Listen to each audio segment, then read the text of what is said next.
question. I'd be good. He'd be good on it.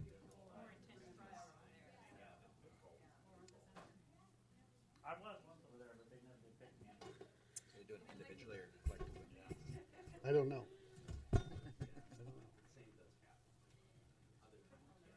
We're going to do these individually or collectively? Okay. Who are we starting with? I didn't think I did. Okay. Police commissioner?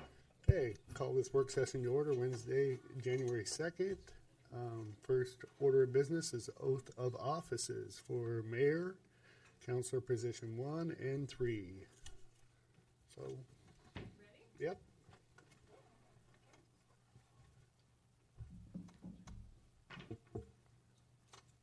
Okay. Stand in front of the microphone, sir.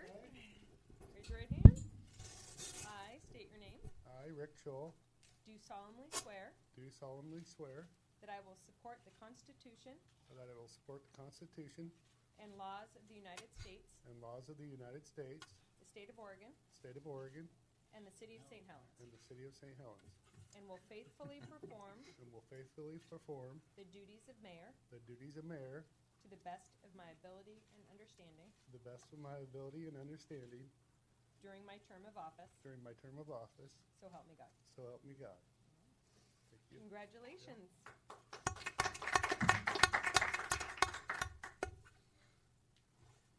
You can do the honors first. Okay. And there's another copy. Is that for my 2 copies or just 1? I think one's for you and one's for Kathy. Right. Okay.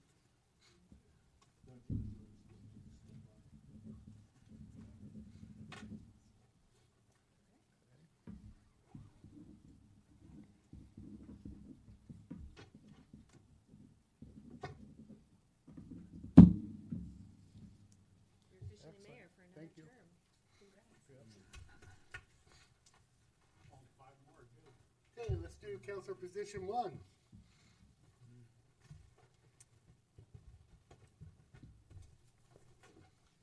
Counting my money. Bushes up here. Is that? Hi. All right, raise your right hand. I state your name. I, Doug Morton, Do solemnly swear do solemnly swear that I will support the Constitution that I will support the Constitution and laws of the United States, and laws of the United States, the state of Oregon, the state of Oregon, and the city of St. Helens, and the city of St. Helens, and will faithfully perform and will faithfully perform the duties the duties of city council member of city council member to the best of my ability and understanding to the best of my ability and understanding during my term of office, during my term of office. so help me God. So help me God. Congratulations. Thank you.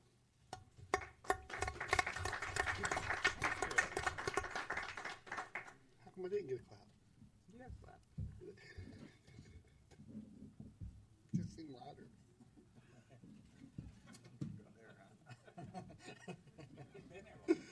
Oh, that's it.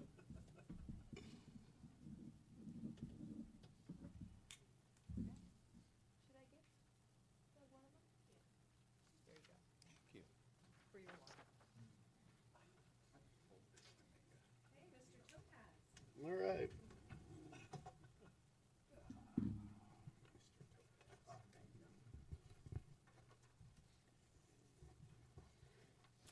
Raise your right hand. I state your name. I, Stephen R. Topaz, Do solemnly swear do solemnly swear that I will support the Constitution that I will support the Constitution and laws of the United States, and the laws of the United States, the state of Oregon, state of Oregon, and the city of St. Helens, and the city of St. Helens, and will faithfully perform and will faithfully perform the duties of city council member the duties of city council member to the best of my ability and understanding to the best of my ability and understanding during my term of office. during my term of office. So help me God. So help me God. Congratulations. Thank you. You sign first.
For the record, Council Carlson, this has got a lot of reverb, asked to be excused today.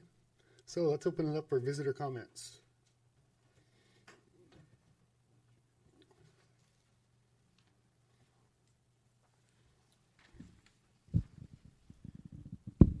Good afternoon. Morris Malakoff with the Chronicle. I want to introduce Christine Menges. She will now be the City Council reporter. I'm moving up to edit both editions of our paper. I will still be around in reporting, but starting this afternoon, this will be your new reporter. She's from the University of Portland and new to our paper as of today, day one, just like for Welcome. Mr. Topaz. So I thought I would give her a chance to, you got a chance to meet her, and I'm sure she will meet all of you in short order. Yep. And it's been a pleasure covering you, and I'll still be around covering you, but not as intensely as she will. Okay? Great. Okay, Thank you. welcome. Yes, and congratulations on the promotion, it sounds like. Thank you. Yep.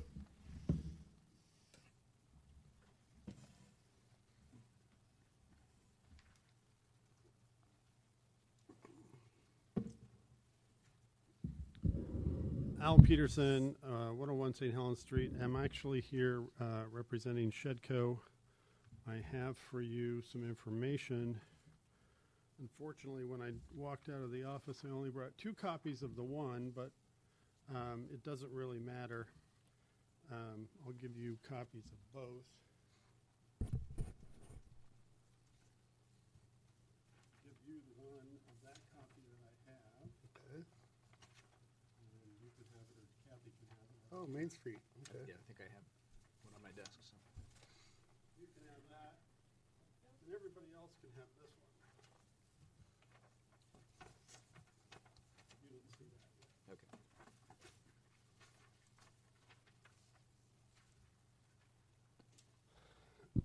Last time I was here, there were some questions about the Main Street grant, specifically the one that 2 years ago was awarded to El Tapatio. This is the second round of those grants. The first page that you have, Mr. Mayor, and Kathy has is the letter that I sent out to the property owners and the tenants announcing the grant availability. And then the second page, which is two-sided, that's how you can tell the two, is the further explanation and the parameters and the process that we're going to be going through in order to award the grant.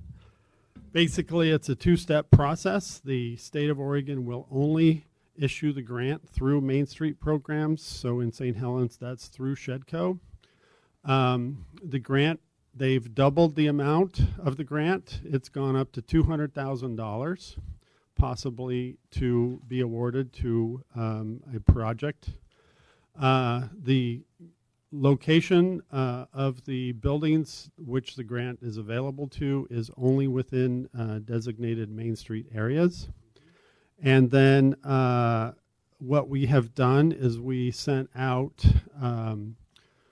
over 120 letters to property owners who we used the taxpayers' information from the county's tax information to send it out to property owners, and then I have wandered up and down the streets of St. Helens handing it out to property owners and tenants. So after today, because I'm going to be finalizing hitting all of the businesses today, after that, hopefully everyone knows about it. I've already received about 5 inquiries from different property owners and tenants about how the monies can be spent. Essentially, the monies can be spent on pretty much any building upgrade that someone wants to do to their building in the Main Street area. I've received inquiries from the movie theater, inquiries from the building across the street or across the plaza here, from the building owner of the McCormick building, the building owner of the what used to be the St. Helens Cafe building.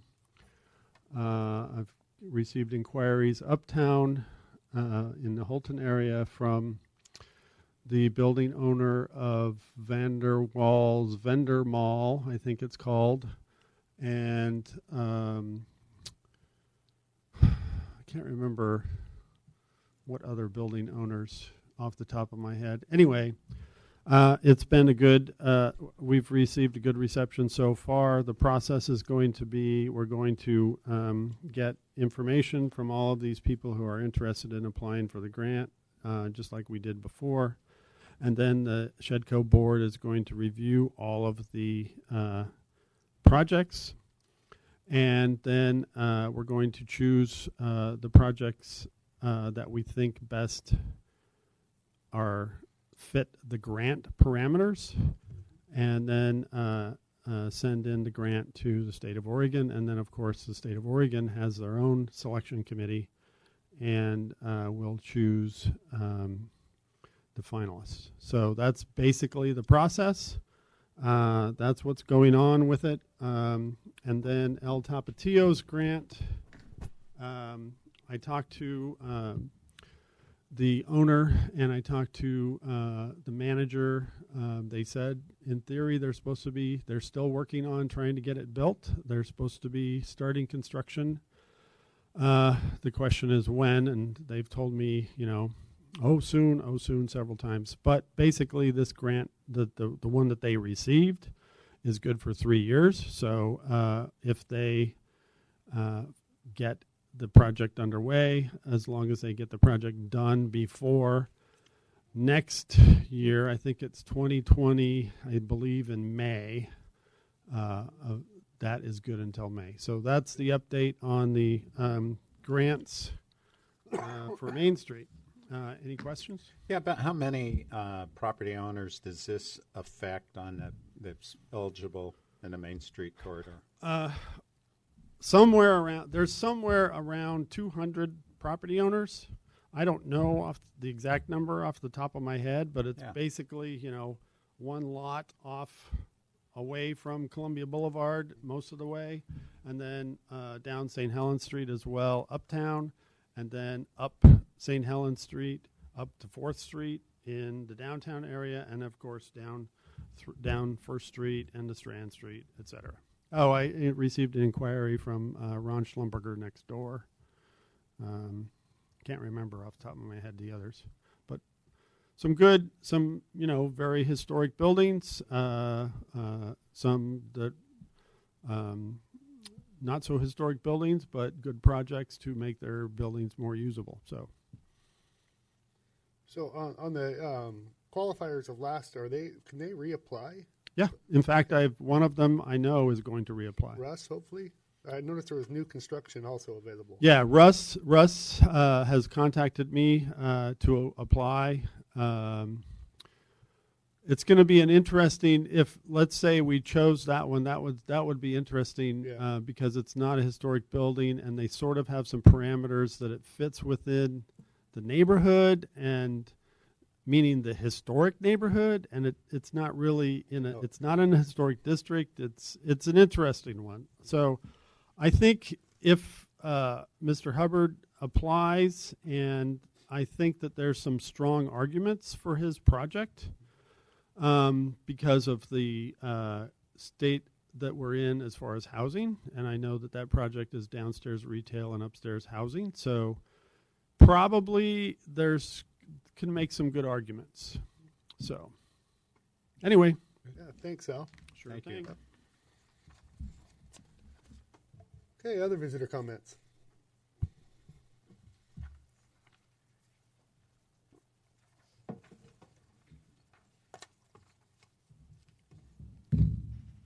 I'm not setting my timer this time. Now I don't see it on over there. I'm going to be at a loss, but I'll try to keep things. Patrick Berkeley, 254 South 14th Street. First of all, I want to begin by just saying Happy New Year, and it's I think an exciting time. Even though the city did not receive the $15 million federal grant, I know we can reapply, and that was kind of a setback. That we can lots of good things happening on the city, and I just want to pay compliments to initially Margaret and the library, new member of the library board. And I know that last meeting, the youth librarian came and gave a presentation. I just think there's some really super good things happening at the library. And when we moved here 27 years ago, the fact that there was a library was a great factor in our decision to move here. And the way things are developing is really, really great. So it's just exciting to be on that board, but especially with the initiatives that are helping with the youth. Yeah, that STEM program is pretty awesome. Yeah. Too. Yep. And actually, as I'm thinking about that, a third program, it's really been neat going by FARA, the former FARA building, and seeing the improvements that are going on there. So it's some good stuff. And I want to congratulate, too, Chief Greenway for the presentations that they're starting to do on the Thursday nights. I attended the last one and got some real insights into about responding to crises in our community, especially when there's mental health issues involved, and really impressed by the efforts that the department is making. And I think tomorrow night is on school safety, which, as a teacher myself, is really exciting to see. I know Portland, there's been a lot of controversy about the Portland Public Schools hiring security officers, but as a Hillsborough teacher and as resident of St. Helens here, I think that I know that school resource officers provide a real invaluable service, and so I'm really looking forward to that conversation tomorrow. But the main reason I'm here, again, is my usual plea for the council to consider conducting most of their business at evening sessions rather than during these day sessions. Typically, I would be back at school today, and therefore not able to be here. But our district changed the holiday calendar. But especially as I'm looking at the agenda that you have here and the agenda tonight for the regular session, it seems that the work session seems to be where a lot of the discussion goes on, a lot of the public comment goes on. So where things are brought up that are not then brought up at the regular session, you get that information here in the afternoon, probably sit on it, think about it, reconvene in the evening, and do your votes. And I think, well, people come here in the evening, they're wondering, well, boom, decisions are made. When does the work happen? And I'm not aware of other cities where there is the practice of having an afternoon work session with an evening regular session. The research I've done is that those are done together, the work session just prior to the regular session when the decisions are made. But the majority of the working population of the city is excluded from being able to attend these work sessions. Again, I'm only able to be here because as a school teacher, I'm not working today. And I really encourage you to think about ways to conduct more of the meat of the business at a time when more people can attend. I got sidetracked myself. I was looking at the regular session thing here, and I'm looking at, I don't see how much, I know a concern would be you don't want to spend all hours at night, going late into the night, doing business. But as I'm looking at your schedule now, your schedule for this evening, what more there is that... It's a very light schedule this time. Yeah, this time. And then Absolutely. At times I know they're very heavy, but then as public servant, people who've been elected to serve the public, when it does get to I, as a former member of the school board, spent nights, sometimes just maybe an hour and a half, but other times going on, one time 2 o'clock in the morning. It happens. Anyway. So I just encourage you to consider that as public servants. We have thought about this quite a bit. I know you've talked about Yeah, it. and we've talked about it also amongst ourselves, and we have our public hearings always in the evening that are hot topics, and anybody who wants anything on the agenda, if you're listening out there, in the evening session, you'd like to have us a discussion topic before we start our regular, just put it on the agenda before, just after visitor comments. They're totally capable of doing that. So Again, we've been here since 1 to probably about 5:30, broke and been back at 7, or 1 till about 5, and then had special hearings at 5:30, as soon as 5:30, 6, 6:30, and then 7 o'clock. So I know myself, I've been here at least with the work session the way it is, probably almost a 10-hour day when we ran till 11 o'clock at night with that hearing that one time. It was right up till 11 because we had a special hearing and it ran over into our regular session. So I don't, I mean, if we started at 7 and 9 hours worth of testimony, and again, we'll probably get the flip side. I hear what you're saying, but people will be saying, why we can't come give you the discussion topic didn't come up till 11:30 at night. Right. So, So you know what I mean? there might be other ththings you could be looking at. Do you meet more frequently? Do you meet four times in the evening instead of anyway? So I'm not looking for a solution right Steve, now. you have to turn on your mic. Press the button. So press the button and pull it down. There you go. I totally agree with you that we've got to have the rest of the community involved. Question is, do we have it 7 o'clock an alternate week or Tuesday? One of the things that the work session requires is a little bit of cogitation of what happened before some of this is presented at the actual session. So it would almost seem like the work session should be on another evening, so people could then think about what was said at the work session before presented at the. What evening would you prefer if it was another evening? Well, it doesn't necessarily have to be another year. For instance, I guess with the school board, different. We would have 1 week was our work session. The following week was regular session, so that there's more time between that. So even if it's one night to the next night, perhaps from week to week, that you do your work session 1 week, and the next week is when you do the the decision on it. So I guess I'm not saying it has to be this way, that it all needs to be shoved into the evening, but I do think that there would be some way to at least show that, and I'm not saying there's not deliberation going on, that you're not being thoughtful about these things, but again, people when people perceive, people's perceptions very often dictate what they think the reality. Our reality is based on our perceptions of things and how the city government is. So I guess it's just to continue to give it some thought. And from my point of view, I'm just kind of keep pushing it. I just want to make it clear though, because you came up here saying that basically perception, you said nobody does this, and the county does it, and the port does it, and I would beg to differ that there's probably a number of cities that do a work session followed by a regular session, separate from each other. Right, So, and I'm not, because that's what your testimony was. I just want to my make sure. testimony was about city. It was not about the port, not about the Columbia. It was No, about but- city governments. Yes. And I would say, How ours and is I'll go different. the research, and I have done research, Okay. and again, none that I have seen has that. Okay. No, the county's another issue. I don't know why they would they hold there, but anyway.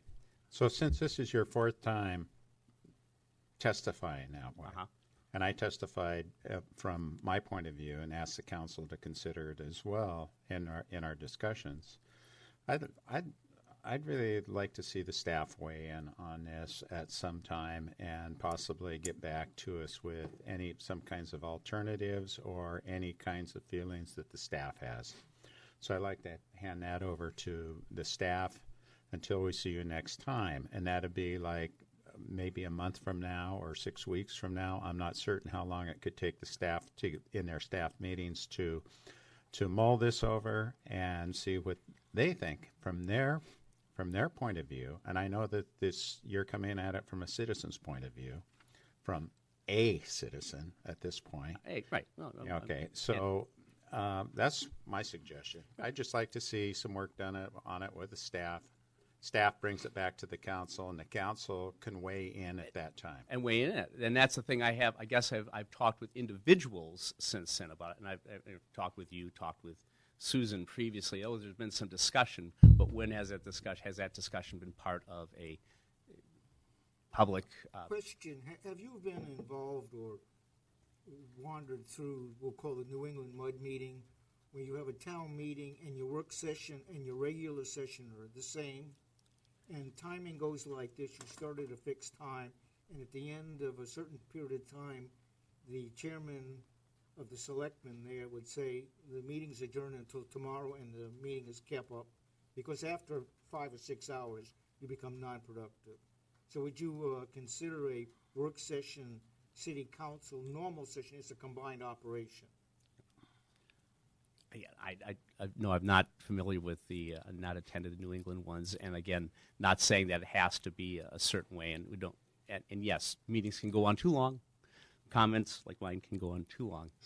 Well, that's right. But anyway, No, so I would, good for and us I to guess hear. maybe that's why I keep coming back, So- as I hear individual things. But if there were a real discussion about that in this public venue of a council meeting, where we could have the staff and others involved in We that. put out our agenda on Fridays. You're more than welcome to review it, and you're more than welcome to also call and get on visitor comments, or even get a space from myself, and you can talk to John Walsh too, and he can notify me or Kathy, and I will make sure that you are on the agenda for testimony. We'll hold it over till the evening session if you cannot make it during the work session. I can do that. Okay. I have that power.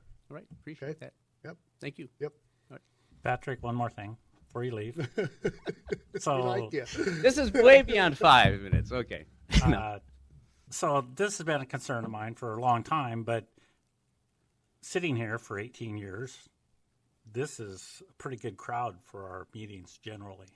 Well, So, but my thing is, how do we get our information out to the public, everybody, so that everybody knows it, and in a good, precise manner where it's the real information. So that's what I've been trying to do. Is do we, we do some on social media and whatnot. We used to do print the Gazette, which I thought was I kind of wish that we wouldn't have putting out the Gazette on a monthly basis. I think that's a good way to get information out. But just articles, even in the paper and whatnot, that here's what the council's doing, here's why they did it, an explanation of all the things that we do more, so that everybody has that information, not just a select few that have the time or want to come down here. Yeah, no, I appreciate it. And I do appreciate that. Yeah, and I want to, I think Crystal and the work she's done, too, is really good in trying to get the information out. But, yeah, unfortunately, we live in a society where people who should probably be involved, and we would have less complaining about decisions that are made, because there is a lack of knowledge about how those decisions are made, and it's easy to blame things at people for decisions for things we don't know about. So anyway, again, and that's where I do appreciate, as a citizen, the work that is being done, but that I guess we always need to look at ways of exploring that, and that's just one of my suggestions, and I'll let you know if I want to be on next month or so. Okay. Yes, absolutely. Thank you. Yep. Looking forward to a good 2019. Happy New Year. And to you. Yep.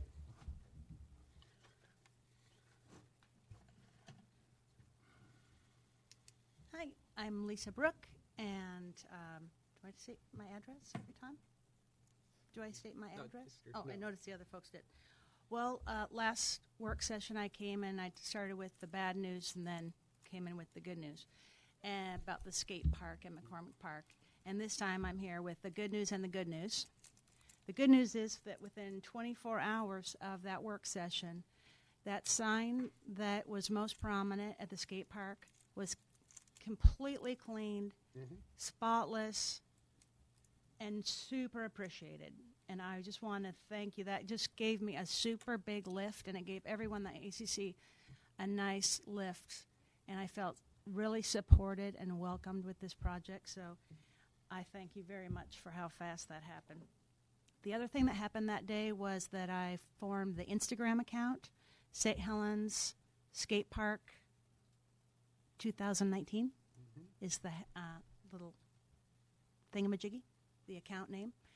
And I've got 50 followers already, and it's kids that, because they're like wildfire spreading the information.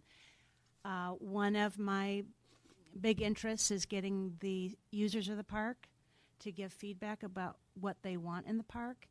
And instantly the kids are like teaching me phrases I've never heard, like they want a grind box. They want 7 to 8 inch high rails off the ground. They want the surface to be smoother because people fall down if it's gritty. And so I'm learning a lot, and the kids are stepping up and pouring out information and sharing with me pictures of exactly what they want, talking about the Scappoose skate park and what they love about that park and what they'd like to see here. So I think that we've started a line of communication with the users of the park that I'm super excited about. The ACC's created a work plan, things that each one of the members are focusing on for this project, because as I mentioned, we're only working on one project. After the free little libraries is completed at the high school right now, then, you know, and which is Kim's been working on, everyone's just flowing right into this project. So we've moved quickly along with our work schedule and work assignments. And I just wanted to highlight a couple things that I find super important right now, and that is a little reaching out on my part to create a timeline with the Parks and City Works, so that I was shooting out July as a wishful thinking that if the grand reopening could be in July, that would provide a whole summer of play. And I thought that would work in well with the users of the park, and maybe like carry the momentum of the construction to try to get people in the around the state actually to be informed on what we've got here, and to spread the word so that the summer would be a high use period. Another thing that's come up is the decriminalization of spray painting within the confines of the skate park. This is something to really think about as we move forward. And I'll make it clearer and clearer what some of the intention is with that. But I just want to throw that out there as a bug in your ear, that right now it's illegal for the kids to pick up spray paint and use it in that park. Whereas if we're wanting to provide an opportunity for expression, maybe there could be a zone that's the concrete or something that we're actually going to give them and decriminalize that very particular area.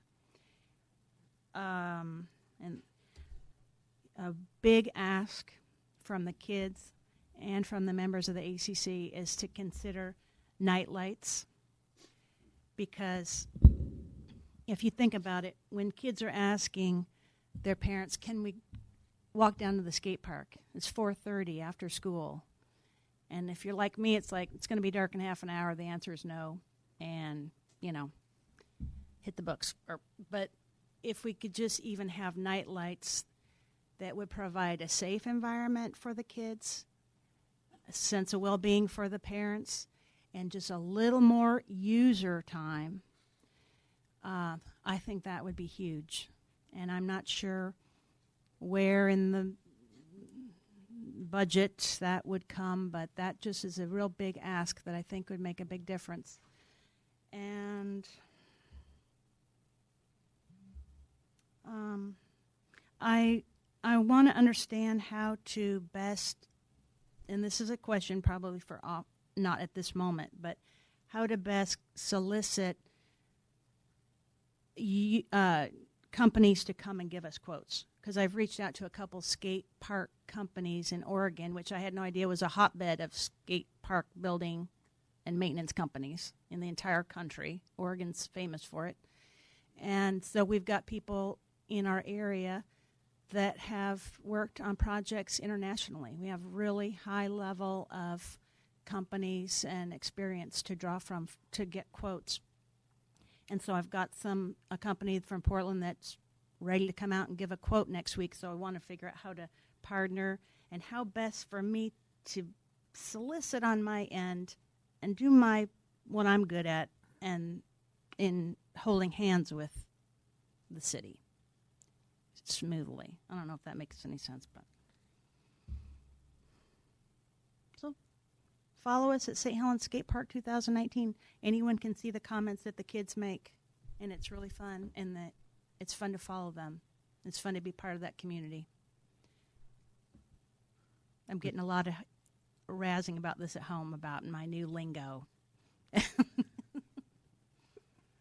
So, Lisa, could I ask you to possibly put on your calendar a bit of a presentation to our Parks Commission, so we can get an endorsement, or you through this project with them, and they're behind it, and they can help out as much as they possibly can with this endeavor. I'm so excited to do that, and also to be part of, to get the youth council interested, because that's the best way to get a flyer up in the high school and the middle school is through kids themselves. I can't go put a flyer up in the high school, but if a kid brings it, gets it checked off, a kid can put up 50 flyers in the high school. Mm-hmm. And the next thing with kids is to have a meeting so that we can get a little bit of a leadership group. And I have this very fun idea of something we did with the mural kids, and that is to take the CC Rider downtown and go from skate park to skate park and look at what they have, because some of them have never been outside of this area. So I want the kids to really see the possibilities. You know, I know we talked about the repairs with the lighting and stuff. Maybe it's something you can get the kids involved in and doing some fundraising for, as far as maybe a matching grant, because that's going to be very, very, very expensive. Mm-hmm. It really is. Mm-hmm. So we have a fundraising notion that has to do with auctioning skateboards that have been designed by artists and helmets that have been designed by artists. And so there's been, part of this is an auction and soliciting grants, and that's just something that we've just started to, crack the surface of. But yeah, I know it's expensive, and I know it's a big ask. But just like let's go for the moon and see how far we get. So the Parks Commission meeting is the 14th, January 14th at 4 o'clock. And maybe, Kathy, can we put Lisa on for the agenda? Can we get to Sherry and see if we can do that for, that would be great. 20 minutes? Give yourself an overview. Sure. And yeah, good. We'll have some and then pictures requests for what you have in mind. Lisa, it sounds like you've been shredding it out there. Shredding it. Yeah. I have to look at all their crazy Instagram accounts, and let me tell you, some of them. Don't get boned out. Right. Thank you so much. Thank you. Other visitor comments? Okay. Discussion council appointments. I've thought about this a little bit, and I'm going to postpone this till a month from now, and then I'll put this back on the agenda. Just kind of want to get a feel for where everybody is at and wants to be and where we're going. So that's kind of my decision on that. I hope that doesn't upset anybody. It wasn't my intent. I'm just trying to get a read on the new council and the direction we're going to be heading. So, okay, review IT specialist job description. Matt. Thank you, Mayor. There is a job description in your packet for the IT specialist position that the city would like to create. We did run it through LGPI to get their opinions and thoughts and comments, of which they didn't really have any.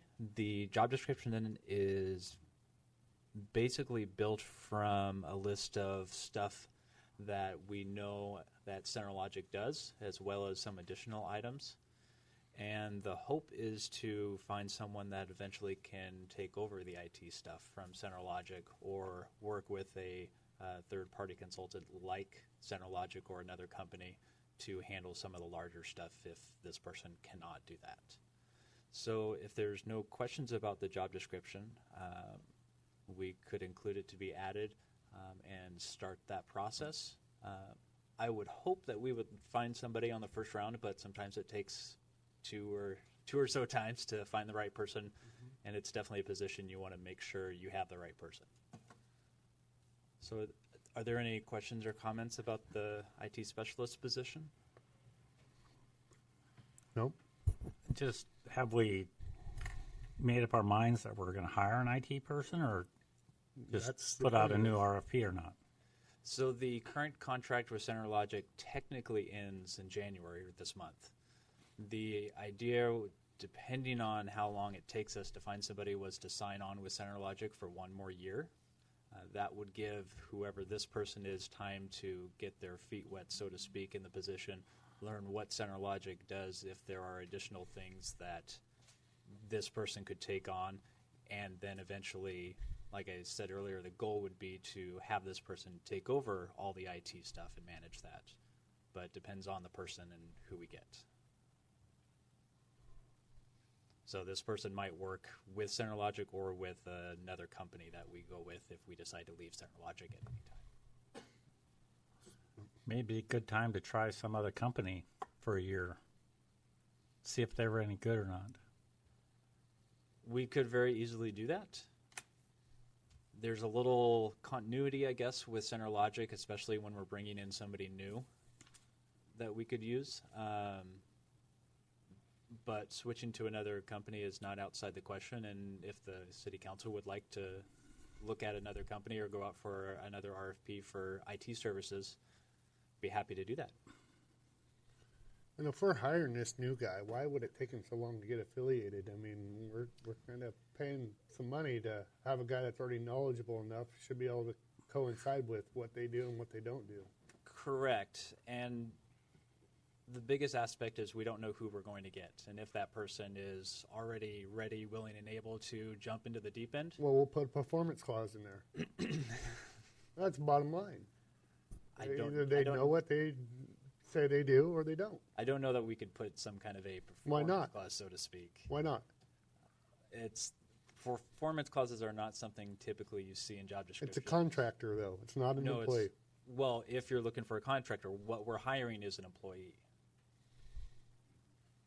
So what you're talking about are two different things. Basically, we're hiring an employee to do CenterLogic's job. However, it's going to take a while for the new employee to come up to speed with what CenterLogic does for us. They're going to have to learn a lot of the stuff that CenterLogic already knows. So CenterLogic has to be, they basically are going to have to be there to teach this person a lot of the stuff that, not the general stuff of a computer IT person, but the stuff about Springbrook, about some of the main functions of some of the software programs we have. So CenterLogic is going to we're going to still rely on them some, but not nearly as much. Has anybody talked to Paul and seen if he was interested in this job? St. Helens Computer. The St. Helens Computer Store? Yeah. I have not contacted them because we were waiting. Because he's capable. Correct, and I believe that's what Councillor Locke was referring to, the other person that might be interested in doing that. What we were waiting for is for you to look at this job description, get this approved. He'll probably teach them some things. Once we get the job description approved, then we can go out and take that next step. But we're trying to kind of slowly step that process. And this is one of those steps in the process, is the job description approval. I was going to comment that the analogy of the pool is a good one, because we're hoping to have some water in that pool for the new person that jumps in, whether it's an in-house consultant or a new contractor coming aboard. We don't want, it's to our best interest to have that be a smooth transition and seamless as it can be. And, having water in the pool would be a good thing. So. Now, the other option too, if the council would like, when we re-sign up for CenterLogic, we could make it like a 6-month contract and reevaluate things on a quicker basis rather than doing another full year. That would be, I'm sure, an option that'd be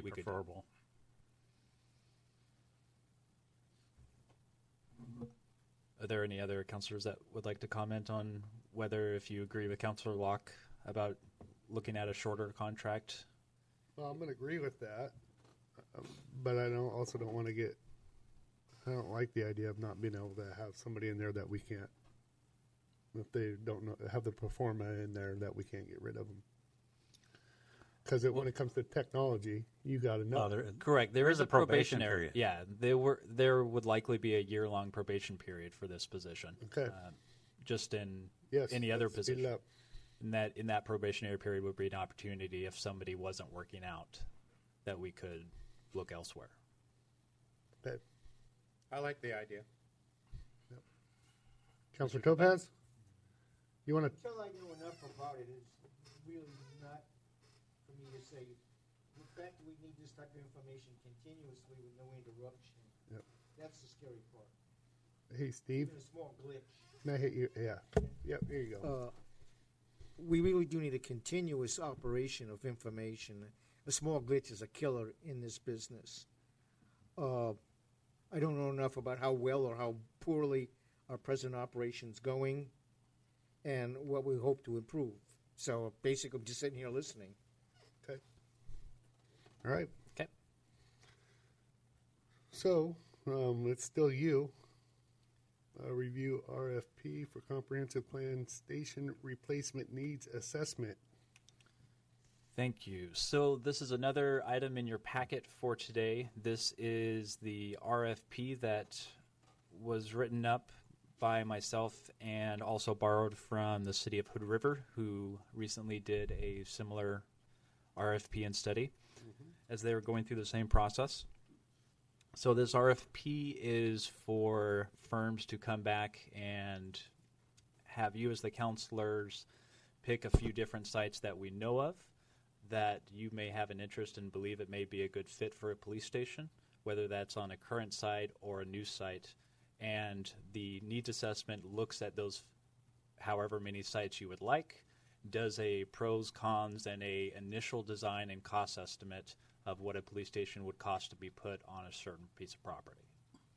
So this is the first step in analyzing what exactly are your current needs, what your needs are in the future, because you want to build your facility, obviously, for growth in the future. And I'm sure Chief Greenway could also chime in on any police station issues that they may currently be going through or looking at in the future and what they've been talking about. I don't think he needs to. I think we know. I don't think the public's aware, but I think we know that. Correct. And the after station was built in 1980. Very small. There's no space whatsoever. Correct. Can't even interview somebody comfortably in the police station right now. It's very tough.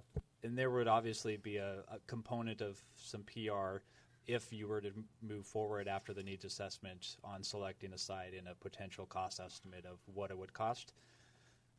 So that would be step 2 of identifying after this needs assessment. This needs assessment would help you identify what's location is best, how much it's going to cost, and then we take the next step at looking at how do we finance that, whether it's cash, bonds, or so on and so forth.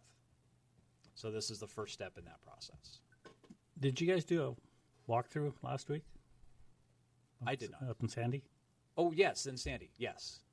That Got a was report on that? Yeah.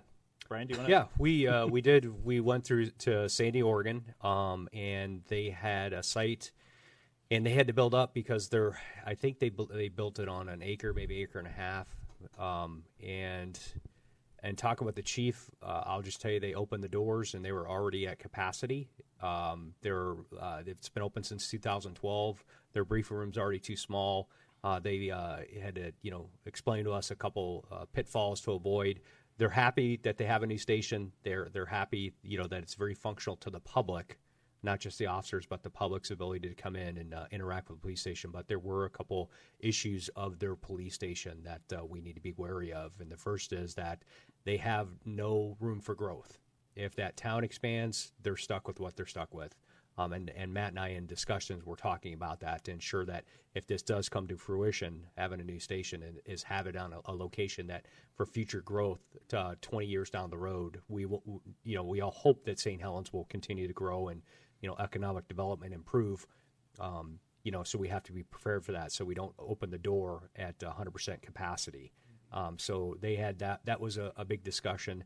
And then we talked about, the vehicle. They went to a lease program with the vehicles, not to get off topic, but they're happy about that. But we did tour it. It's very professional, very user-friendly, so to speak, as far as their build. But one of the challenges that they have is that because they had to go up instead of out, because of their limited location, is that it causes an issue internally between the administration and the officers. Basically, your administration is on one floor, the officers are on the second floor. It's a little bit of a hindrance, nothing that can't be overcome with some good leadership, I believe. I'm not saying that Sandy, Oregon doesn't have good leadership. I just, but this is what they expressed to us. But overall, it was a beautiful facility, well taken care of, and well maintained. But again, the biggest issue that they faced was that they built it too small. They cut costs to save some money, and they're paying for it 5 years later with being at full capacity now and no room for growth. So You got to look at least 50 years. Exactly. The other one's 40 years, right? Yeah, that's correct, Counselor. I agree. And not to be funny is that you have to, this is a one-time shot, and, to a point where who knows how this city or this community is going to look, and to be able to expand would be beneficial to everybody in the community. So the city of Sandy built their police station, as Chief Greenaway said, back in 2012, and they did it for $3 million.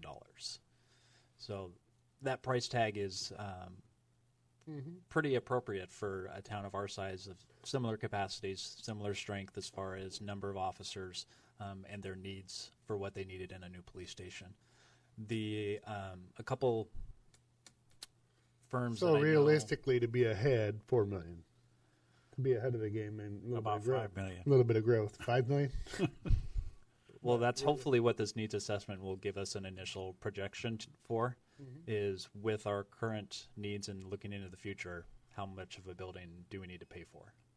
So there's some pretty favorable pricing on some firms that have looked at other ones. So the city of Albany just completed a new police station. It was built for about $315 a square foot. So depending on how big we need and how we utilize the space in a building can make a huge difference. But Councilor Locke is probably right. You're probably looking anywhere from $4 to $7 million for a 50-year police station. Following two comments, too small and too old. Did you think of ever combining the city hall and the police station? Because definitely the city hall is too old and too small. Would that save you? I mean, we're going to have to replace this building sooner or later within 50 years. It would be smarter to have a real facility. We've got plenty of land right now over in the waterfront. We could make quite a campus. But thinking about combining a few of our operations in one place. Councilman Lopez, there's also been talks with combining county resources with city resources as they develop, and do a combination of the two. I know there's been a couple commissioners talk to Councilman Locke about that in the past, and myself. And so there has been talks about looking at a long-range law enforcement center that deals with the county and the city combining into one area with courtrooms and everything in one place. And that means that possibly they're looking to get out of that courthouse for courtrooms and looking at elsewhere. I can't speak for the existing commission, the way they weigh in at this point, but there was talks about it 3 to 4 years ago.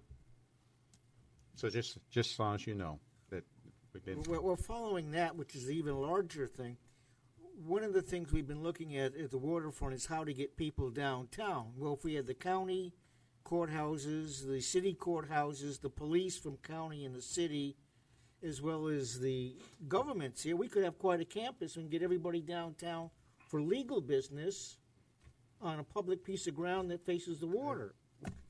I think possibly we ought to look at a few more opportunities than just a police station. So That's something that's something we can look at. But for right now, what is on discussion is an RFP for a comprehensive plan. Is everybody okay with looking for a site and the feasibility cost of that police station? And That's what we're talking about. The RFP. We're just trying to design that. What you throw into it is discussion. Is you put it down.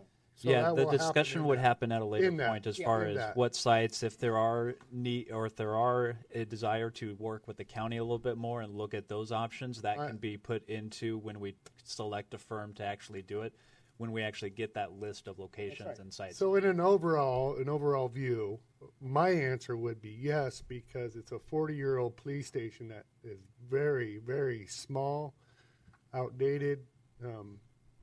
So that would be my answer. Councilor Topaz? One of the things that's also coming, the police are well aware, the type of people that they have to deal with on the street, their facilities are really out of date. Again, when you start to think of the new drug testing and some of that, and the psychiatric testing that we have, we just don't have the facilities right now. And we may have to kind of brainstorm of what kind of problems is our police department going to have to handle. Not presently, but in the next few years. That would be part of the needs assessment. Yes. Doug? Well, and just what I said was a huge economic concern, especially for the city's point of view, because the county has property, and is the property that is near the existing jail, that area, and seems like there's the mental health is in that area. Seems to be that there's an area there that all makes sense. So we'll see where that goes. Okay. Yep. That's good.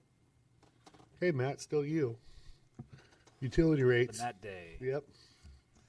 So this is not on the agenda for tonight. There's no public hearing tonight. We are just simply discussing the idea of utility rate increases. Normally, these are done in effective January 1st of the new year. With the new council member, new council goals, and everything going on, we wanted to throw this as a discussion item to see if you wanted to move forward as you have normally in the past for utility rate adjustments. If you'll recall, and Mr. Topaz, this would be new information for you, we had a consultant come in right as I was starting in a little after 2016 and do a kind of a general cost of service analysis overview for all of our utility funds, so our water, street, and our storm. At that meeting, he identified all the future projects that we have outlined in our capital improvement projects, as well as all of our master plans that we had on hand. And it puts those into a huge spreadsheet and kind of figures out what do we financially need for the future to complete those projects. He concluded that as long as we continue to do slow, moderate increases every single year, he suggested using a combination of CPI indexes, which is what we have here, that if we continue to do those every year, we should not have a need, as far as we know right now, to do any kind of large rate increases like you have had to do in the past, where you haven't done rate increases and then you get hit with a 10 or 15% increase in 1 year. So by doing these moderate increases, we avoid having to have those huge increases on the spot. So the rate increase that I'm proposing or would propose in the future, if you want to move forward, is a 3.5% increase. It's a combination of the CPI and the engineering or construction index for utilities.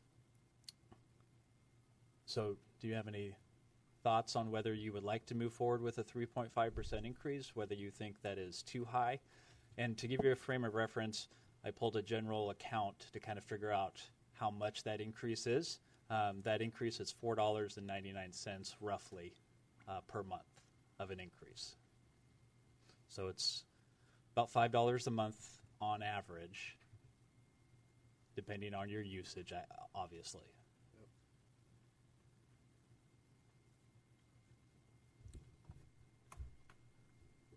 I'd rather have a little bit of little bit than a whole lot, you know, but it's very. It's just me personally. Something that since I have 2 water bills now, and my other one is higher than here by quite a ways. Really? But when I was looking at it, what really got my attention is that the set fees in Salem are very high. Mm-hmm. So it isn't how much water you use. It's just you're hooked up, you're paying a bunch right off the bat. Yeah. Now, shouldn't we have some sort of reward system for people that use very little water and then people that use a lot of water? No. Sort of. That is kind of the case of what you're doing now with a lower fixed cost. Well, yes, You're we do putting have money lower than into some the people, but consumption. what I'm looking at is just keeping that in mind all the time so that Columbia City set up exactly like Salem, where they have a flat rate, and then you go over a certain cubic footage, 100 cubic foot, and then they start charging differently. are we changing our name to Columbia City? No, but That'd be my point. I'm going to go to Salem's but City they Council had to, also. They had to go to a fixed rate because they probably, with a lot of retirees, they probably couldn't make it pay. That's why they went to a fixed rate. Well, you adjust your rates so that you get the same amount. So the people that use the water pay for it. Correct. That's all I'm saying. Yeah. And there is a level of conservation that I think Public Works takes into effect, as well as our utility department when we hand out, those low flow shower heads are always an option and a free option for anybody to come pick up if they're worried about those kind of issues like that. The wonders of conservation is that you're encouraging people to lower your rates, but we also have to make enough money so that we have enough money in the bank to do replacements and improvements on the system. So it's kind of a give and take scenario, so to speak, when we talk about conservation. Is there anything coming down the pipe, Sue, that you might be aware of that would be costing us a lot of money? Or does that come all through our development charges? Some of it would come through development charges as in the water system. Until we have to build a new reservoir, we don't have any huge capital improvement projects planned. Just our annual maintenance and replacement and upsizing of lines that we do every year. Didn't we put that reservoir out? Didn't we add an additional 5 or 10 years to the for that project? Seems to me like we lengthened it out. It seems to me like it was budgeted for 15 years out, and we changed it to 20 or 25. Is that correct? That's mostly correct, but we did push it out. I don't think it's pushed out that far. Yeah, okay. It was imminent, and then we pushed it out a few additional years just because we don't have the demand right now, so there isn't the need to build something that we don't need to have in our system. And a lot of that will also be growth dependent, how quickly we grow and in what areas we grow as far as when the timing of that reservoir will be required. And we also have some options on some property as well that are correct. That seem to be very fortunate for us. Correct. Yes. Thanks. So that's at 3.5%. You said 3.5%, and also can you bring us 3, 2.5, 3.5, and a 4.5? It's you guys have to approve it. So, but I'm giving you my estimate of what I think we should do. If you choose to not do that or do something different, that's completely in your purview I'm to do. guessing 2.5 probably going to be a little over $4, roughly. Yeah. Just keep in mind that whatever percentage increase you do, if any, we also have on the docket in the next couple of years, next probably 1 or 3 years, is to redo our master plans. So that would involve Sue and Neil and their water, sewer, and storm master plans that we haven't updated in at least the sewer and storm one in a very long time. So those master plans could indicate additional projects. For future need. Correct. So whatever you lower it now, if you lower it to 1.5 or 2, just means a potential greater impact on the future, where we might have projects on that list and have to increase rates 6 or 7.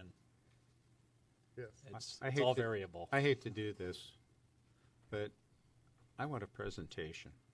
Okay.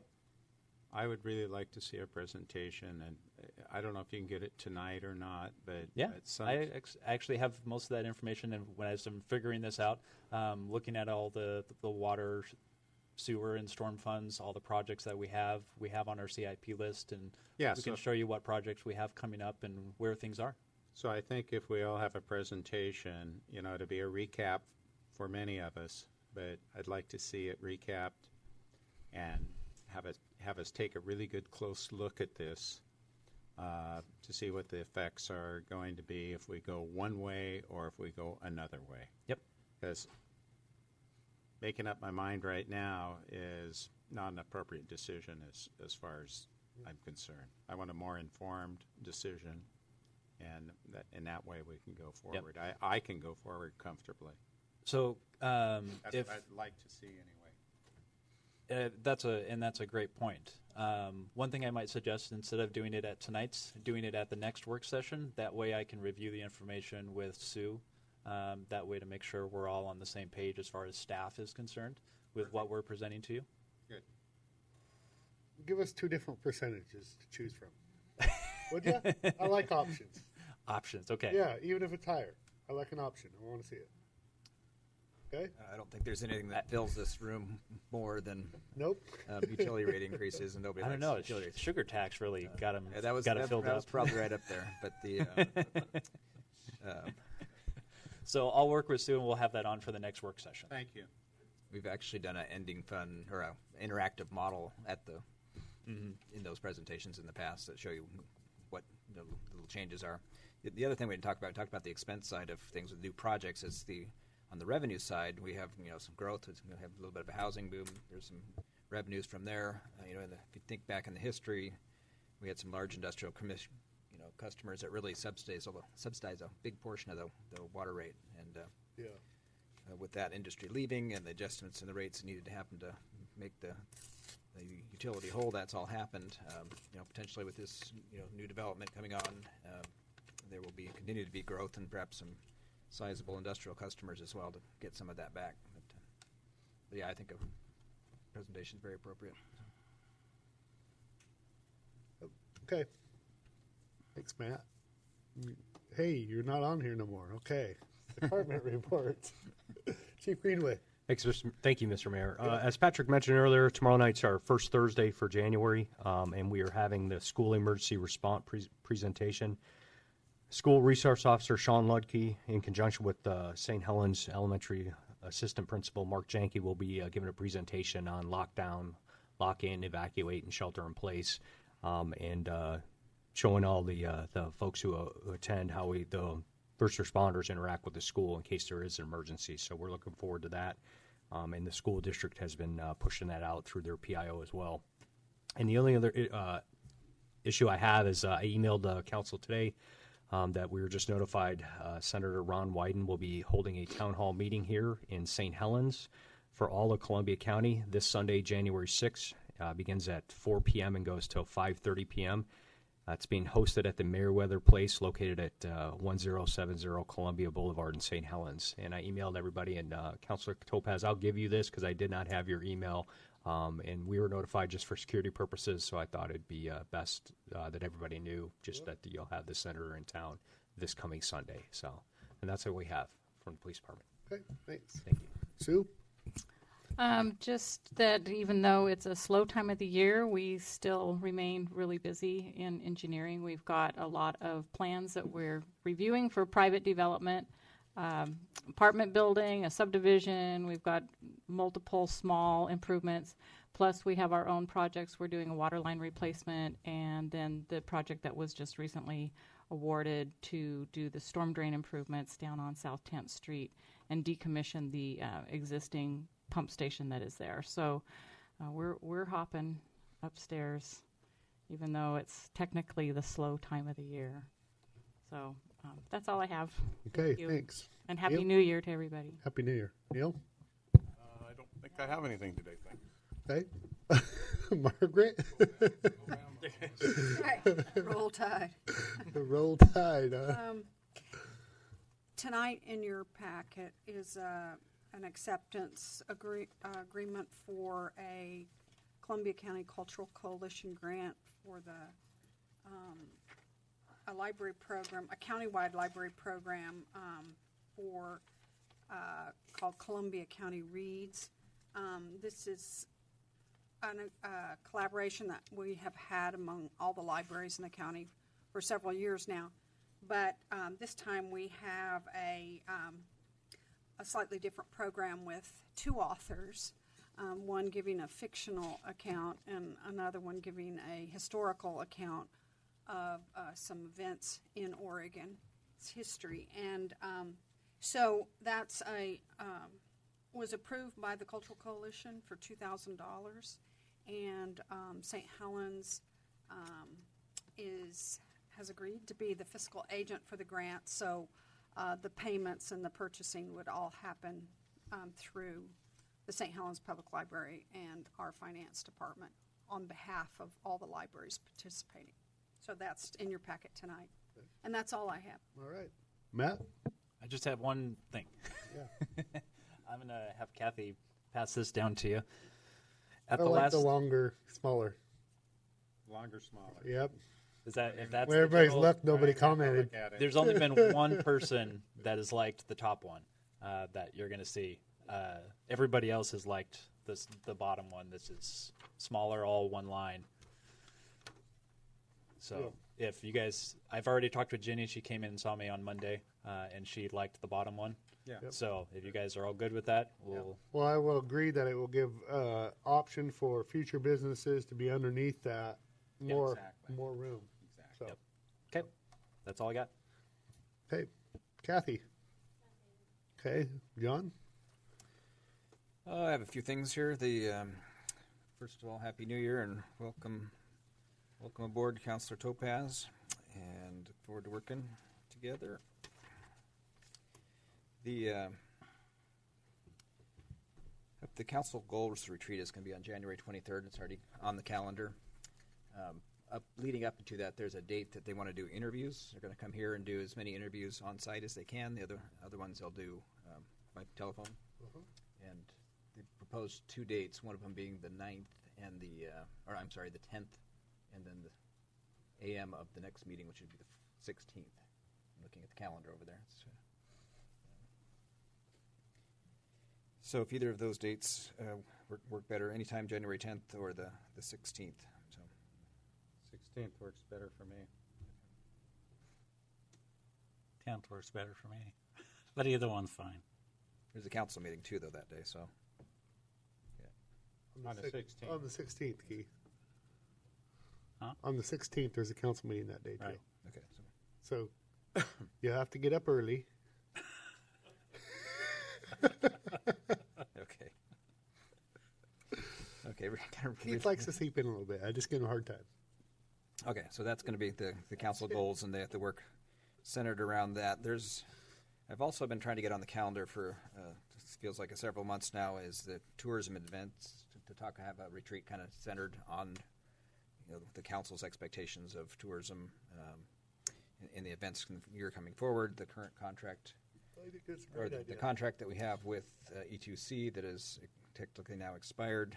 That work doesn't just stop, but it's a continuing ongoing process. I would hope that the council would, as we've done before, just kind of go on a month-to-month basis until we get something else in place, and have that workshop, decide what we're going to do, if changes, if any, and move on.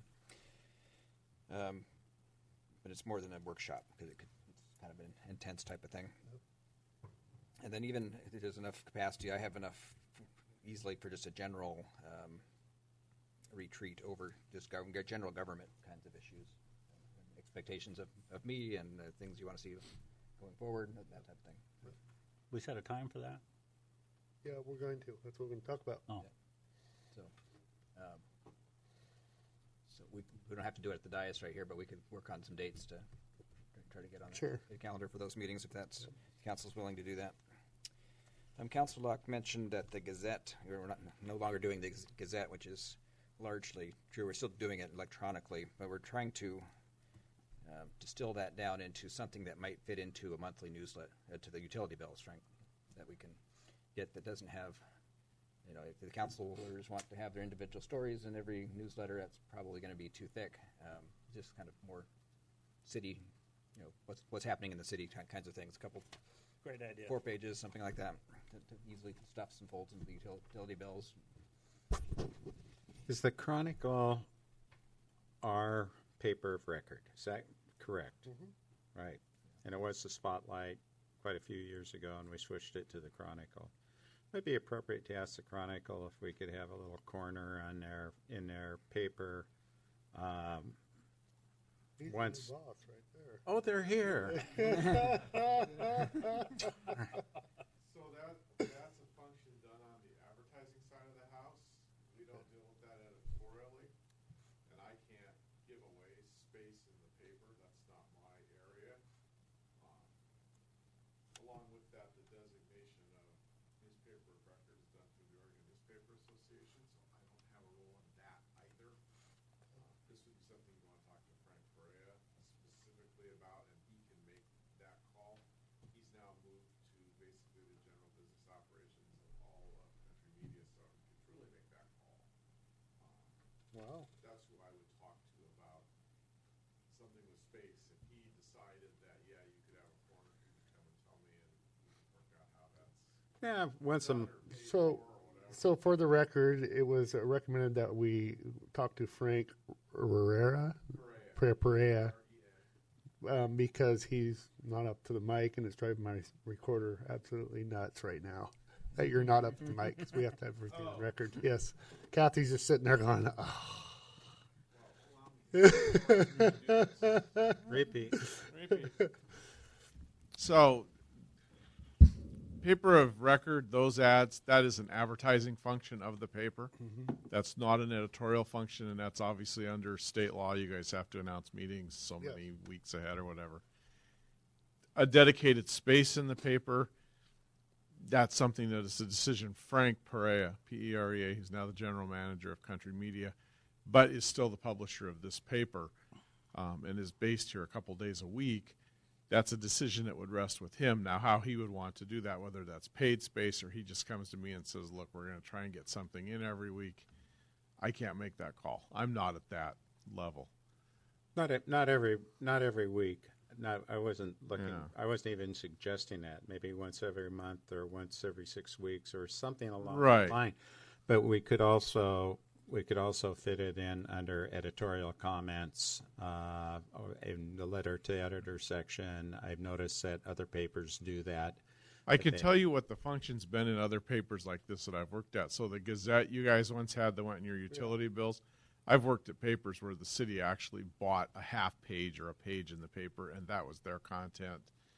They put whatever was in there. A lot of them have since gone to utility bills, or like Scappoose, where it showed up in my email every month. Just out of cost considerations, I assume, more than anything else, and efficiency. I think the utility bill thing went away because more and more places have gone to electronic billing. When I lived in Scappoose, I never got a bill in my mail. I had to, so suddenly that way of disseminating information has disappeared. We've all been sucked in by the information age. So, yeah, the other thing is that we do have a division of our company that does things like websites.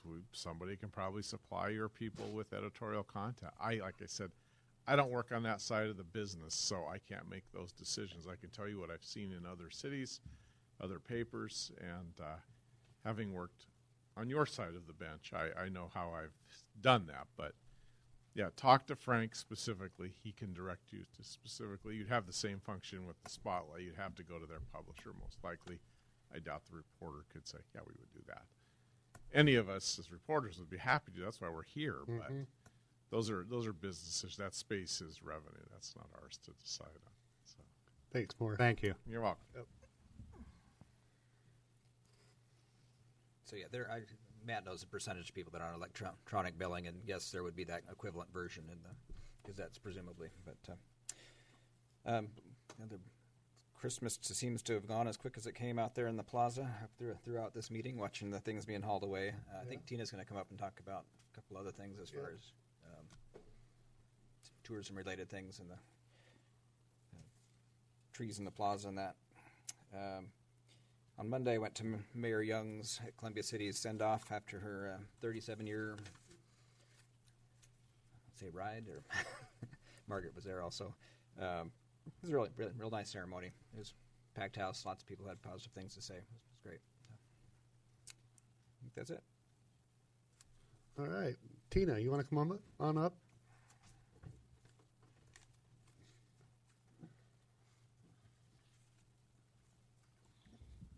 Tina Curry Consulting.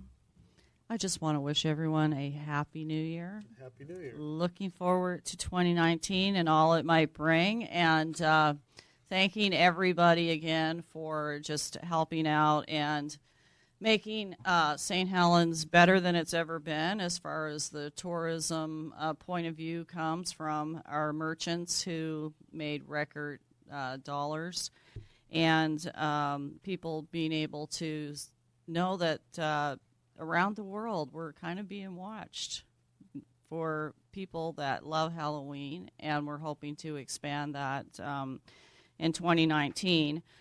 But we're also working on agendas and ideas that will facilitate things during the year. And one of the first things that we want to do is we're going to, in the plaza for Valentine's Day, we're going to paint some rocks with hearts on them. And then in the middle of the plaza, we'll have a giant heart with a king and a queen, crown that they can put on, and they can come and have their picture taken as, what's love got to do with it on Halloween, on Valentine's Day. And then if they find a rock that's been painted, they take that rock to either 2 C's Vendor Mall or Running Dog Brewery, and they get to pull out a slip of paper, and each of the slips of paper will have like maybe a free truffle or a complimentary beverage or something like that. And then one slip of paper would have like a grand, a grand prize for like a weekend getaway package or a dollar amount or something like that they can try their luck and see if they get that. So we'll be promoting that, and we'll be expecting you all to paint at least 50 rocks with hearts on them. So get your paintbrushes out.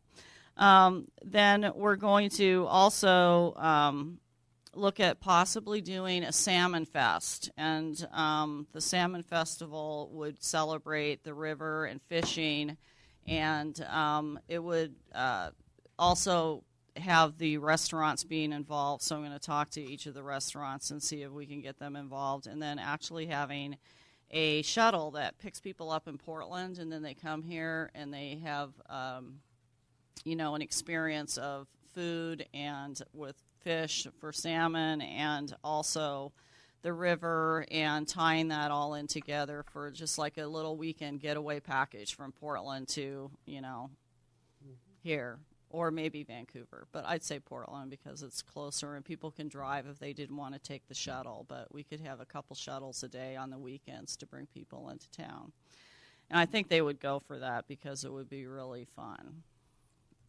And cleaning up the plaza. Yes, we're cleaning up the plaza. It's gone like snap. So the crew is on it, and, they're making that happen. I'm hoping that sometime during this year we can, in the plaza itself, come up with a little better solution to the mud problem. Putting the sand down is awesome, but it's like, when it starts raining, it's like kind of mucky for people to walk around. So I don't know what the solution is, but I've been thinking about that. Keith, there was a solution to that a few years ago. Can you reflect on that? That was just before I came on the council. Well, over at the parks, we got this soil conditioner that actually makes plugs and puts sand in it. I don't know if they got enough room to maneuver out there or not. I thought there was a redesign on the entire area out there. That's what I was alluding to. I almost got hung over that. I'm not bringing that. That's why I wanted you to bring it up. Imagine that. I can't. So anyway, that's just kind of out there. If anyone has a super solution to that, that would be awesome. And then, and then I also, want to give thanks to Stephanie for being my community partner and taking care of all the vendors this year. And we're working together on some things for Halloween already. And also Simon at the Chamber for just opening the chamber door up and, helping to facilitate a better relationship with the city and the chamber, and looking at new things that we're doing with the chamber in the chamber building is definitely on my docket. So rumor has it that he was going to lead a polar bear swim down here at the kayak launch sometime next month. Somebody's pushing him in. What's going on? I don't know. So if anyone has any questions right now, I'm just also working on 13 Nights on the River and procuring the groups that are going to be providing our musical entertainment. And I'm still going to be pursuing the idea of integrating more with the nonprofits to be able to earn money during 13 Nights on the River through maybe like people dancing for a cause or something like that, because we have enough time that we can definitely do that during like a happy hour time frame or right before the main band starts, which I think would be really fun to have some dance competitions that are in support of various nonprofits. And possibly some staffing, but that's a little bit trickier because of alcohol. So I have two requests: Michael Harrison and Patrick Lamb. we can't afford them. So I've already talked to those guys, and there's absolutely no way, unless you would like to underwrite it. Are you up for that? Well, I would be willing to talk to them. Well, I mean, you can. I've talked to them. Well, I mean, they they've used to told come me here every year. I know, but their fees have gone from like $2,500 to $4,000. Well, I won't tell you why that happened. Anyway. So, I mean, we can. I don't want to lose money. Yeah. Last year, we were actually able to, be right in the margin of not losing any money versus an $8,000 loss from the year prior. Yes, on 13 So nights. yes, so it's like, if you guys give the green light to losing money, I will do that on your behalf. No, well, that ain't happening. But but I'm not going to take. That's a good idea. I'm not going to. I'm not going to take. He can take whatever he wants. Go a few more bucks. I'm not going to Pink take martini responsibility for that. I can get you those guys too. Yeah. But I mean, the fact is that when you're only charging $5 for a drink, and I don't think people will pay any more. No, they won't. You are limiting, somewhat the bands that you can get. And so I think that so my point is that last year we paid for what we could afford. So if you, like I said, if you say, hey, we don't care, just tell me how much you want to spend. And I'll do it. Gleefully. No, I look forward to actually. I'm definitely in favor of keeping you going month to month and talking about future stuff for that we see also. So yeah, we're gonna get together. I think that's a great idea here soon, and yeah. But for the meantime, I would like to state for the record that I'm in favor of keeping her going month to month till we get this figured out, and I think you're doing a good job. Thank just you. Personally, me and. Christmas was a really good turnout. Yeah, it was fantastic. It was, yeah. I think. Yep, and a lot of people just enjoyed it. And the merchants that I've talked to had said that they've done more business in this last December than they had on record. Nice. So. Yep. So you just keep the train chugging along. Yep. You planned it, and they were able to plan around it. Mm-hmm. And benefit. So right. It's great. They said that in October and November, too. I know. Slow. I think that if we just do some incremental spending along the way during the year, because we're at a certain level of with Halloween that I think we're going to be able to maintain and not have to have as much like asset purchase and things like that going on. So we can spend more, some more money along the way to develop some new concepts. Mm-hmm. Yep. Yep. Sounds good. All right. Thank you. Thank you, Tina. Okay, council reports. Let's start with Councilor Locke over there. I'm not going to report on the city so much right now.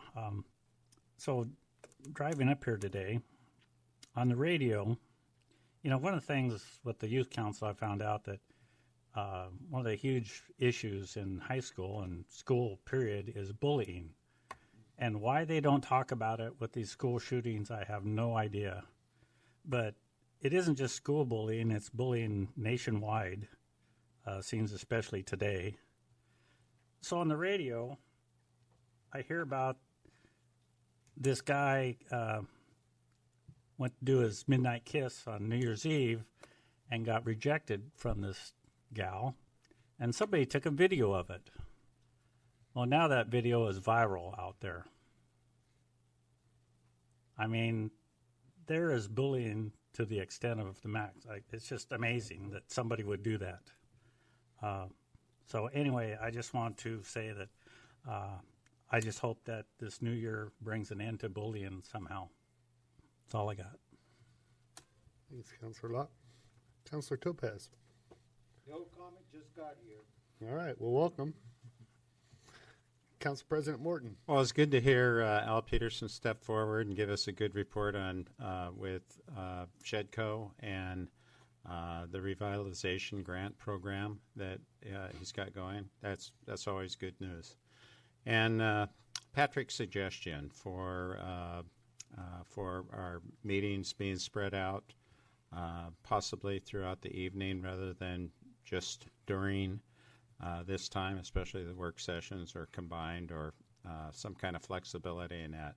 And I really would like to ask the staff to mull that over and get back to the council with somebody with a recommendation that you might have, or recommendations, or some kind of flexibility of some sort. Give us some kind of idea of where to go. And Lisa's testimony on the skate park, I'm very encouraged about that, because that puts the two commissions together, the Arts and Cultural Commission and the Parks Commission, to hopefully work together and collaborate in a really wonderful outcome for kids. I'm no longer a board member on the Columbia Learning Center, so there's an opening there. And most of all, I'd like to welcome Steve Topaz to our council. Hopefully you bring about great new ideas, and we're looking forward to hearing from you. That's it. Okay. Well, as most of you know, the Happy New Year to everybody, first and foremost. Welcome, Councilor Topaz. This is the year of all the planning the city has done. This is the year that we are going to actually start moving forward with a lot of these projects. And the one that I'm holding in my hand is one I look forward to most. Is the waterfront is working its way. The development with Tokala, the developer, and the city. They're meeting all their requirements as far as timelines. But this is the one that we can actually start on. And I'm encouraged by getting going on that. There is, I know the council is very eager to get on it, and and we have a ton of planning with the Riverfront Corridor Loop. Now it's just about finding the ways and means of getting the funding to do a lot of these projects. So, but I'm also looking forward to having a cohesive plan, and I think everybody being communicative amongst one another, and just saying this is where we're going, and we got a great team. We do, and we have been doing that, but this year is the year of planning We've had all those plans in place. So, and again, it's about money. So be patient with. We have the plans in place, but it is always about the revenue. So we need a new police department. We need to develop industrial property. We'd love to have a new city hall. We'd love to have a bridge going across to Washington or a ferry, but it's all about money. So, yeah, I'm optimistic. I'm looking forward to 2019. It's already started out to be a pretty productive year for me. We take it as it comes. We make the best decisions we can at that point in time, and we continue to move forward. And if we do that, and keeping the public's interest in mind, we never seem to get astray too far from our goal. So, yeah, stay tuned, because I think we're going to be pretty active in the summertime. That's what I hope. And I know I'm definitely put forth a lot of effort, and I wouldn't ask anybody to do something I wouldn't stand up and do myself. So, and I'm not just saying that. So, yeah, looking forward to a very productive year this year. With that, I think we're going to adjourn. And we'll be going into executive session, so I'm going to have to ask everybody but the media or staff to exit the room, please.